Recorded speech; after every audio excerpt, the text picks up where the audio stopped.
Welcome to Essential Ingredients, powered by NextGen Purpose. EI serves up thoughtful conversations with industry leaders and pioneers who support a regenerative future for our food system. The stories shared by our guests are meant to spark curiosity and inspire informed global change. Welcome to Essential Ingredients. I'm your host, Justine Reichman. Today we have Nels Leader from Bread Alone in Woodstock, New York. It's so great to be chatting with you from Woodstock and Bread Alone, one of my old haunts from years back. Yeah, thank you for having me, Justine. And yeah, a lot of fun to realize that we might have been neighbors with slightly different changes in the course of our lives. Well, you also mentioned you worked at 6th Avenue. I worked at 52nd and 6th in consulting. So yeah, I was 46th and 6th. So both in our city lives and our country lives, we were nearby. We were. Well, I'm excited to get to chat and to have those folks that are not familiar with Bread Alone learn a little bit about Bread Alone. It was the place that I went to in Woodstock to go get bread. As far as I was concerned, it was the only place to go get bread. I got my bread and my coffee there. So for those folks that are not familiar with Bread Alone, maybe you can just give a little intro to Bread Alone and your family business. Sure, I'll try to collapse 40 years into about Awesome. 40 seconds. Maybe some bite size.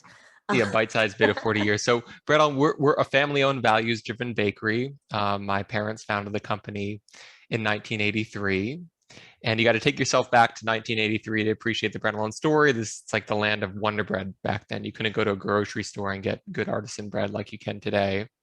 So my parents, who were chefs by training, working in New York City, wanted to escape their city lives and do something simple in a small town in the country, like a lot of people today. And from some experience traveling in Europe, eating good bread, took that little bit of knowledge and translated it into an old garage on Route 28 in Boyceville and started baking good artisan bread. And from the very early days, they were committed to using organic grain. So commitment to the natural world was something that started in the very beginning for Bread Alone. And loaf by loaf, they grew the business. In the interest of time, I'm going to fast forward and tell you a bit about our footprint today so that listeners can understand the business. Before you get going on that, I mean, organic in 1983, I mean, my mom was ahead of her time, I thought at least. And 1983 was progressive to be organic back then. Absolutely. It was progressive, and it was before there was a USDA organic standard. Organic was a set of growing principles that farmers, in the case of the bread business, millers, adhered to. And for my parents, it was an intuitive decision from visiting farmers that were farming organically, comparing that to what they saw in larger monoculture, and feeling like that was the appropriate way to be a steward of the earth. So they made that commitment from an early intuitive place. And now we know a whole lot more. Was that part of their journey in Europe, part of their exploration there?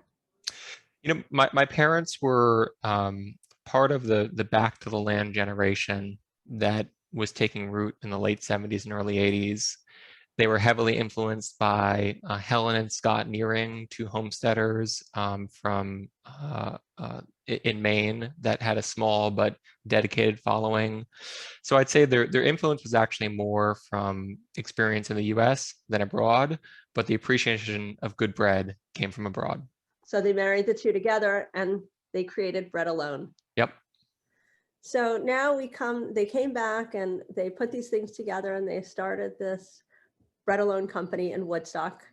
How is it received there to come and bring this artisan bread company when everybody in the 80s was eating Wonder Bread, except for me, because I never ate sandwiches, which is weird.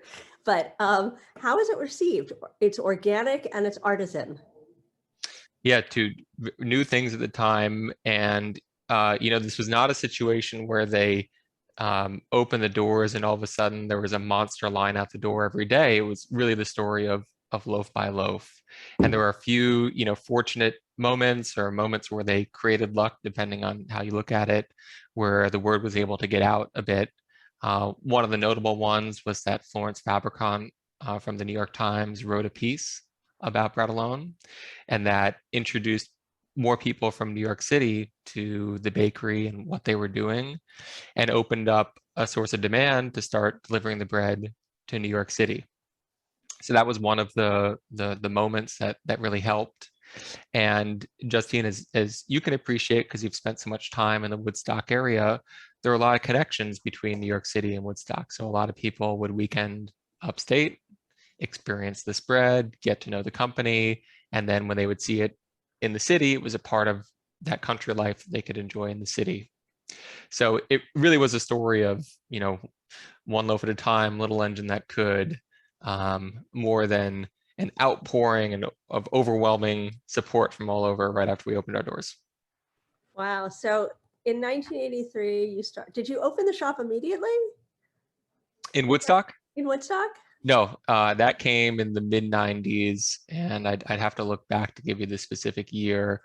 So for many years, it was that original bake shop on Route 28 in Boyceville, and then Woodstock was the first next step, the first cafe that we opened in the Hudson Valley. I think that's what my first memory is. And I remember standing in the queues, getting the coffee and ordering the bread. So between 1983 and the 1990s, and I'm just being vague about it, what was that journey like to get there? Because that's a big deal. Yeah. Right? Those first 10 years.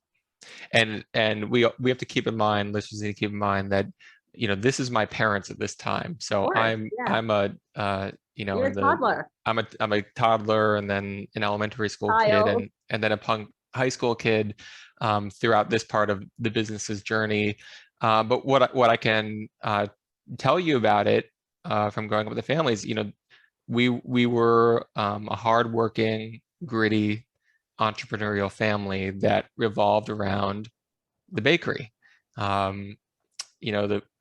It wasn't a household where we all sat down at 6 o'clock around the dinner table every night for our dinner. It was a household where, my dad was working and my mom would leave for a few minutes to scoop us up from, our friend's house or from little league practice. And then we'd, maybe be stuck hanging out at the bakery for a few hours until the day was done.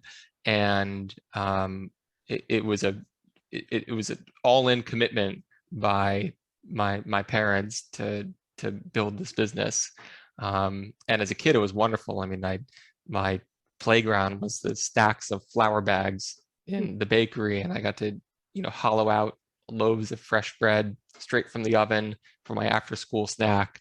So it was different from some family stories, but the best. And as a kid, did you get the breadth of what it took to build a business?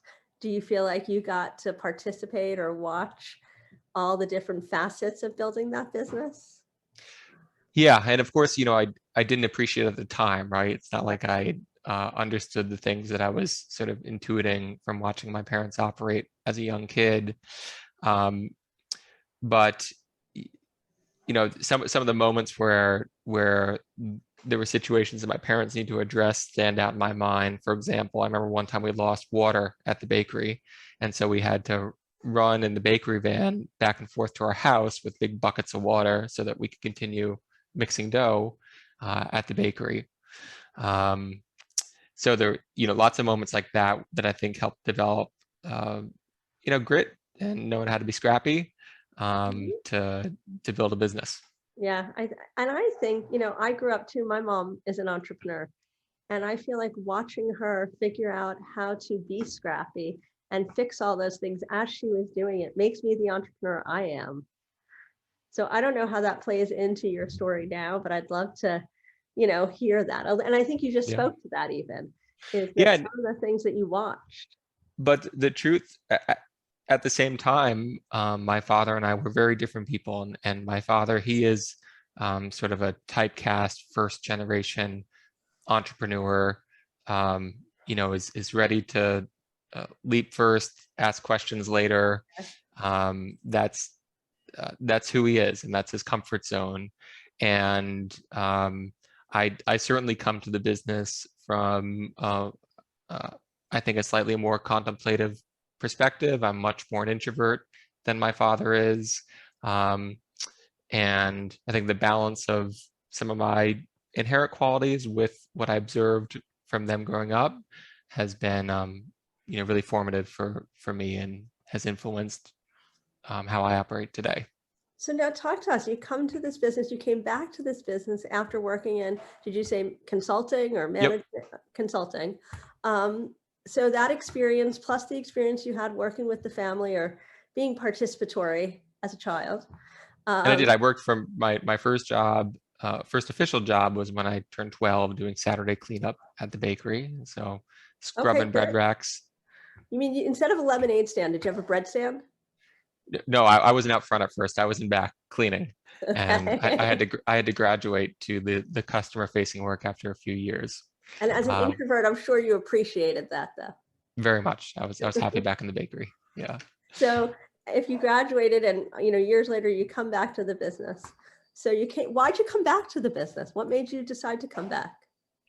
So the business was at a really interesting moment at the time that the family and I started talking about coming together. We had essentially outgrown the original footprint that we were operating out of in Boyceville. The space could no longer sustain the amount of bread that we were trying to produce. Every time a loaf was packed, it had to immediately go out onto the delivery truck because there was nowhere to stage it on the floor. There were bakery racks outside. It's just that classic story of entrepreneurship and Good problem. yeah, the good problems to Good have. problem.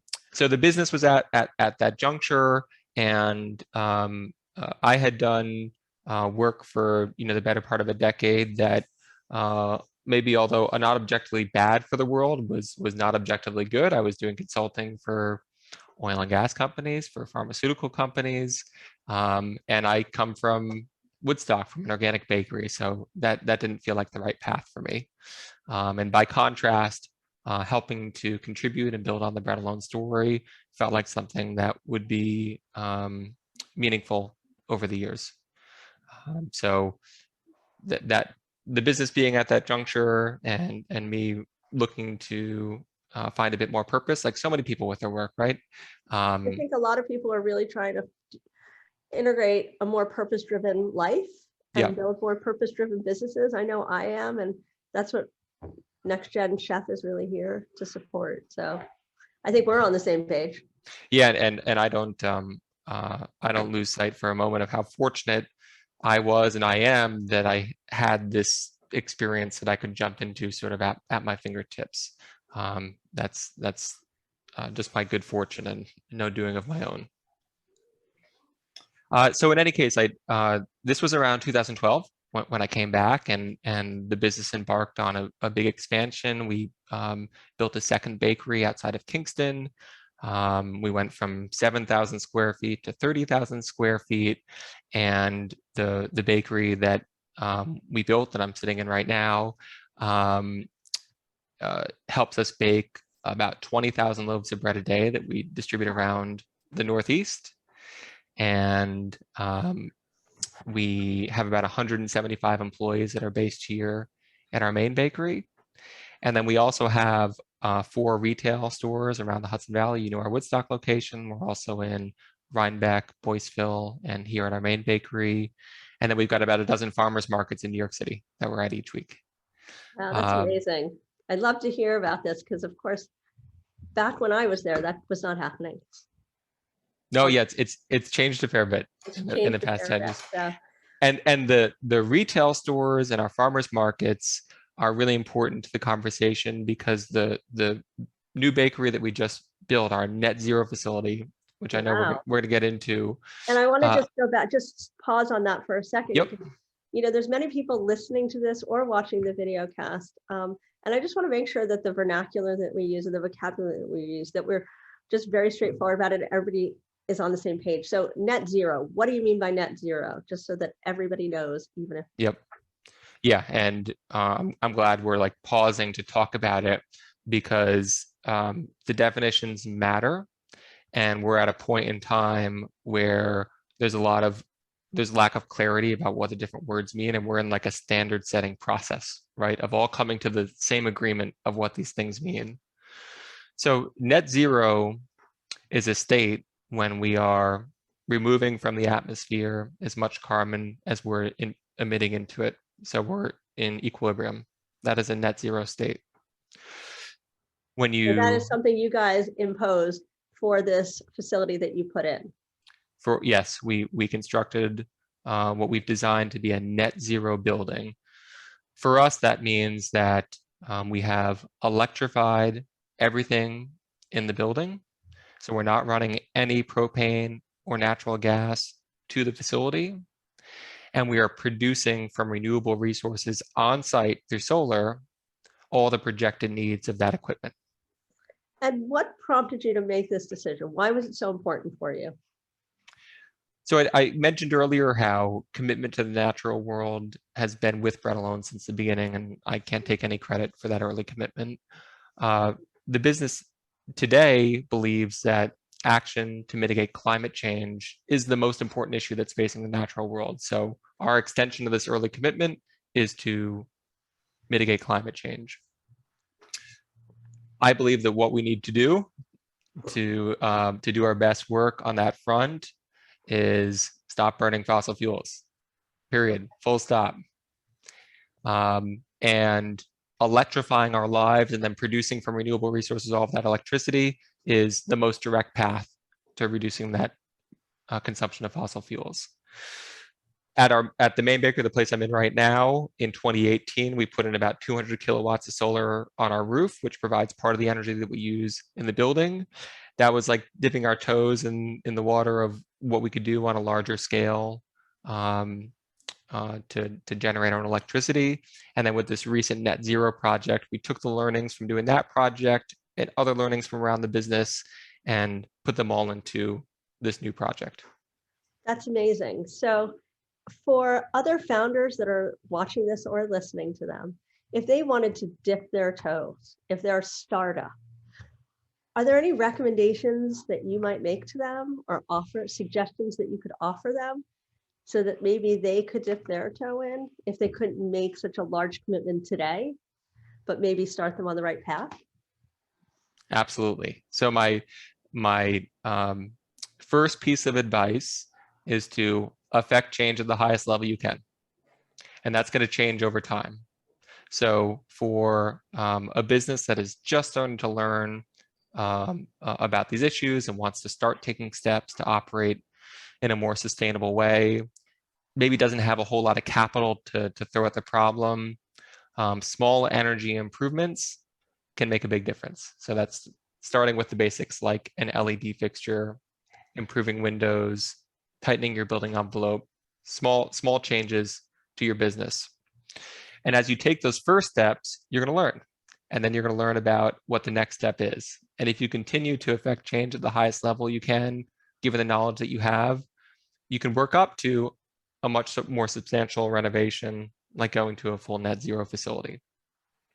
So that's my overarching advice, to affect the change at the highest level you can, which means starting small and then building on it. So for Bread Alone, what are your big plans given your drive and your ambition to create great change for the climate? So the net zero project in Boyceville in many ways was a proving ground for a new higher level of scale for this type of work. There are a lot of, you see residential projects happening that are net zero, right? You don't see too many commercial or light industrial projects that are happening that are applying that same thinking. So we've applied it to our 7,000 square foot facility that's going to provide products to our cafes and farmers markets. Now we got to take some of the things we learned at that scale and apply it on an even larger scale. So for example, in designing the net zero bakery in Boyceville, designed an electric heat exchanger to produce the heat for our ovens, right? You got to bake that bread, takes a lot of heat energy. Usually it comes from natural gas. We figured out how to do it with electricity in Boyceville. Now we can apply that same technology to our much larger bakery and use it to make 20,000 loaves of bread a day, not just a few hundred. So we're going to take the things we learned there and apply them to other parts of the business that we can continue to scale. That's amazing. So, and are we going to see Bread Alone outside of the Northeast and the New York area? Do you plan to have any? I say this selfishly because I love bread alone, and I'd love to share it with the people that I know here, even though I don't eat gluten. So we don't have plans to expand beyond our geography right now, and the reason is that this is a big area. It is And a I want huge you to, area. Justine, think about the And then experience of, also the carbon footprint. If you don't need to go elsewhere, you may not want to, because there's yep, lots of other people doing it elsewhere. yep. But I just was asking. No, it's a good question, and I want you to picture going into a grocery store and going to the bread aisle. Right? Think about in a conventional grocery store, that bread aisle, it's huge, right? A whole row of different breads, one end of the store to the other. And now think about how much of that bread aisle is artisan bread, made without preservative, made with organic grain. Acme. Right. So that's what you have out there. That's what I have. So there's still a lot of room in grocery stores for better products. So there's a lot more that we can do on the East Coast. Oh, totally. And it's funny, when I came out here, I didn't know anything about what was local here, right? And we always look for local things. True, right? And you want to buy local because you want to buy what's locally here. It's easier to get. You want to support the local farmers. You want to support the local businesses. So I support buying and eating locally as well. So, but you are a large company, and I did want to see what your plans were for the future, and support your initiatives, whatever they may be. Thank you. Yes, we're not coming to the West Coast yet. I'll have to wait till I come back to New York to have some bread. Yes. Yeah, just don't fly out here too often or buy carbon offsets when you do. I haven't been on a plane. It will be 3 years in June since my friend's daughter's bat mitzvah. So yeah, that's what, and yeah, air travel, it should be for those special occasions. I would say that was special. It was Absolutely. A mitzvah. Right. Anyway, so I really appreciate you joining us on Essential Ingredients, and I'd love to be able to have you share with us how people might find information on Bread Alone if they're in your area and they want to be able to check out one of your locations or find out which farmers market you're at or where your cafes are. What's the best way? Awesome. Yes, we're easy to find. So we're breadalone.com. On the interwebs, and on social, we are at Bread Alone Bakery. And I encourage folks to come out to Boyceville, New York, and see our new net zero baking facility. I think that sounds awesome. The next time I'm in town, I want to check it out as well. Nels, thank you so much for joining us, and we look forward to following along and seeing if there's a way for us to virtually see your net zero location. That's right. No video on the website yet, but now you've just lit a fire. I'm gonna make sure we get that done. That's good. I like to light fires. All right. Well, we will look forward to seeing you soon. We want to thank our guests for joining in today. Stay tuned. We're here every Tuesday. And if you like what you see, don't forget to like it on Instagram and follow us on YouTube. It's the best way to let us know that you like what you hear and like what you see.